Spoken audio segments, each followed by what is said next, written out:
우리 농식품부 장관님, 예. 제가 3차 질의 관련해서는 세부적인 내용보다 우리 의원님들 질의하는 과정에 이제 물가 관리, 가격 예. 안정과 관련된 입장을 꽤 물었어요.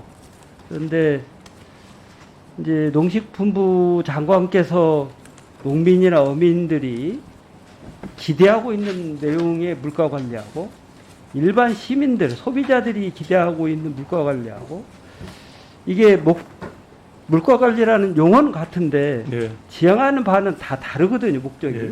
그런데 농민이나 어민들이 기대하고 있는 거와 다른 물가 관리에 앞장서고 있다. 그래서 좀 배신감을 느낀다.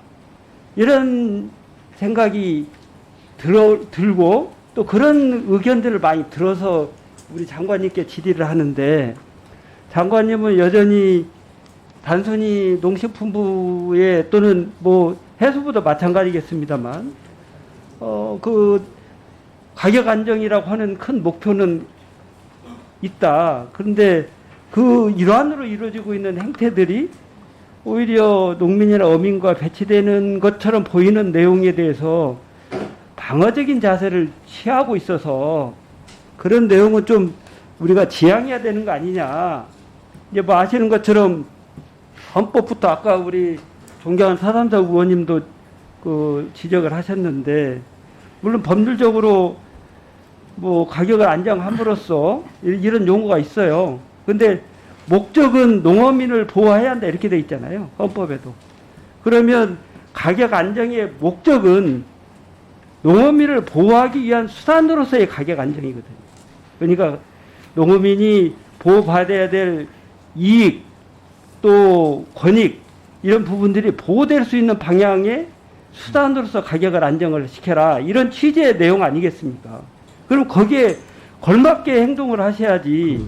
거기에 배치되는 것처럼 보인다고 그러는데 저는 그거 존경하는 위원님하고 저하고 생각의 차이가 별로 없습니다. 그러니까 생각의 차이가 그러면 없고, 예. 그런 내용들이 그러니까, 농민이나 예. 어민들에게 제대로 전달될 수 있도록 예. 말씀을 하시고, 네. 또 그런 오해가 있는 행태가 있었다면 그걸 좀 뭐 자제한다든지 뭐 이런 내용으로 말씀을 하셔야지. 아니 뭐 권한 소관 사항에 가격 안정이 있으니 그런 내용 가능합니다, 이런 식으로 얘기하는 것은 옳지 않다. 그런 말씀은 아니고요. 아까도 말씀드렸지만 저는 그런 소신을 갖고 있습니다. 우리 농업인들이 정말 애쓰셔가지고 귀한 먹거리를 피땀 흘려 생산해가지고 우리 5,200만 국민이 먹고 살잖아요. 그 가치에 대해서는 대한민국 국민 누구나 인정을 해야 되고 농업인들께 대해서 고마운 마음을 가지고 있죠. 그 대가로 농업인들은 저는 적정한 소득을 받아야 된다, 이 소신을 가지고 있어요. 그 적정한 소득이라는 건 뭐냐면 들어가는 경영비 플러스 자기 노력, 거기에 플러스 적정한 이윤이 합쳐진 게 적정한 소득이라고 보고요. 그게 맞는데 그 틀이라는 게 있습니다. 근데 그 틀을 벗어나면 당장은 농업인들한테 도움이 될 것처럼 보이지만 저는 그렇지 않다고 봐요. 지금 세계가 무역 장벽이 없어요. 2주면 중국에 있는 농산물이 웬만한 거 우리한테 들어옵니다. 그러면 그 손해는 결국은 또 농민한테 가요. 그 다음에 이게 생물이라는 게, 작물이라는 게 어떤 때는 많이 생산되고 어떤 때는 금년처럼 가뭄 때문에 적게 생산되잖아요.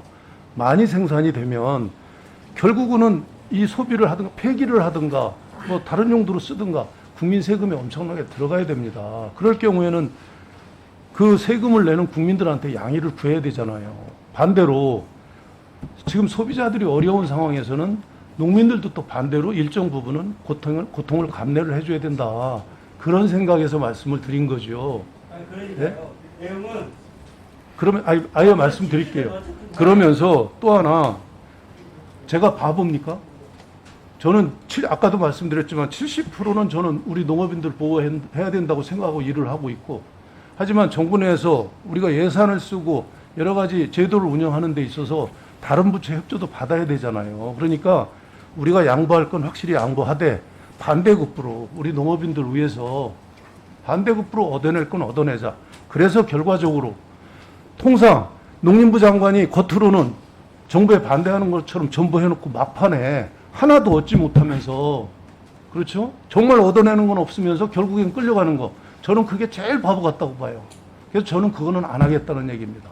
저는 굳이 저 비중을 얘기한다면 70% 정도는 우리 농업인들 위해서 일을 할 거고 나머지 30%는 우리 소비자들 위해서 일을 할 겁니다. 여러분 네. 30%를 소비자를 위해서 하시는 건 좋은데 당연히 해야죠. 표면적으로 예. 소비자를 이해하는 것처럼 농민 앞에서 하지 말아라는 얘기예요. 근데 우리 농업인들 수준이요. 그러니까, 수준이 지금 저도 농민단체장님들 수시로 만나고 내일 저녁에도 저녁에 만나는데 우리 농업인들 그렇게 수준이 낮지 않다고 저는 생각하는 사람이에요. 우리 장관님 예? 아니 그러면 지금 그런 지적을 하는 분들은 우리 장관님이 기대하는 것처럼 수준이 낮아서 그런 얘기하는 아니 그렇지 않다고 저는 그러니까 생각을 한다고요. 그 현장에서 그런 지적들이 있으니 네. 귀감 사무소 잘 하셔야지. 알겠습니다. 그걸 가지고 뭐 수준이 낮다니 높다니 그런 얘기 하시면 아니, 되겠어요? 그런 뜻으로 받아들이시지 말고요. 아니 지금 말씀을 아니 의원님께서는 농업인들 얘기를 하면서 그렇게 말씀하시잖아요. 지금 내용은 네. 물가 안정이나 가격 문제는 농민들이 이해할 수 있도록 하셔야 될 거잖아요. 저 지금 저 그러면 축산단체하고도 다 협의하고 있고요. 얘기하는 내용 가지고 다 전부가 아니잖아요. 그럼 우리가 듣는 얘기는 뭐 어디 하늘에서 들어오고 얘기를 합니까? 다 현장의 목소리니까 그런 얘기를 지적하고 그런 내용에 대해서 주의를 해달라고 요청하는 거죠. 예, 알겠습니다. 그리고 그런 내용들을 받아서 그게 농민들의 이익과 배치되는 것처럼 보인다면 자제를 해야 되고 그렇게 안 하도록 하고 그러면서도 지금 말씀하신 것처럼 농민의 이익을 보호할 수 있는 여러 가지 노력을 할 수 있잖아요. 꼭 앞에다 드러내놓고 카메라 앞에서 여러 가지 행동하고 이렇게 해서 도치하는 인상을 보여야만 그게 올바른 길을 꼭 가는 겁니까?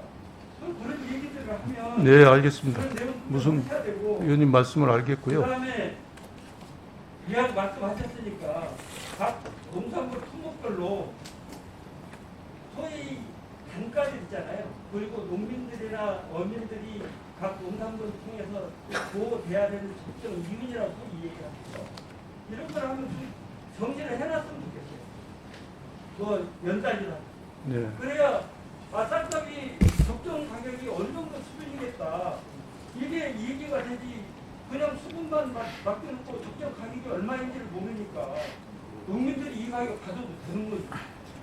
또 알 수가 없잖아요.